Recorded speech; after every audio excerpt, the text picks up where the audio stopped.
Kaya ako, the way I reconcile with it is I look for other people na representation. So, one of those si Cha. Kaya to si Cha, every time hinahag ko yan, sabi ko, parang cousin ko to. Kaya at one point, I'm always drawn to him. He's a very good friend. Ito, first internal ko lang ito na parang yung energy niya, energy ng cousin ko.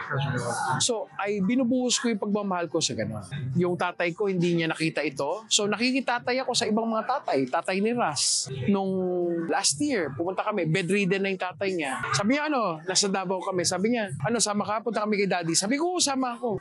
Sabi ko, kilala pa kaya ako ni daddy? Sabi niya, hindi ko alam. Sama ka lang. So, punta kami doon.